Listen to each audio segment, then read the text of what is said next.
गोपालपुर अखिल भारतीय विद्यार्थी परिषद गंजाम जिला गोपालपुर नगर पक्षर गोपालपुर महाविद्यालय सम्मुख में छात्र संसद निर्वाचन हेउ एवं उच्च शिक्षा विभाग एकाडेमिक कैलेंडर रे रखा जाऊ बोली विक्षोभ और दस्तखत अभियान कराई। दीर्घ दिन धरी सरकार निकट में एबीवीपी दाबी आंदोलन एवं कोर्ट मध्य जाइछि। आज सरकार परिवर्तन होइछि, तेणु समान ढंग से छात्र संसद निर्वाचन करागले ही कैंपस रु नेतृत्व सृष्टि हेबो एवं कैंपस सामाजिक समस्या गुड़िक समाधान हो पार। तेणु निर्वाचन आवश्यकता रही बोली एबीवीपी स्पष्ट करिछि।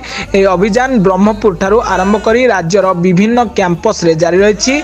ए अवसर में जिला संयोजक अजय कुमार दास, राज्य सामाजिक गणमाध्यम सह संयोजक सुनील कुमार दोरा, सुरेश साहू, बी सोनू रेड्डी, दीपक राउत एवं महाविद्यालय बहु छात्र छात्री उपस्थित।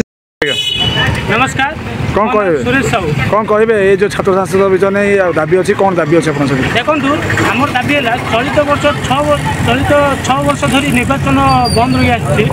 तेणुक विश्वविद्यालय महाविद्यालय छात्र नेतृत्वर भ्रण हत्या हो। तेणुक सरकार पाखे आम दाबी करूँ चलित वर्ष छात्र संसद निर्वाचन करा जाऊ। कौन बर्तमान कौन दाबी अच्छे बर्तमान आम दाबी अच्छी देखो छात्र निर्वाचन न होगा द्वारा कॉलेज रे बहुत छात्र मानक असुविधा सुविधा सब सम्मुखीन होगा पड़े।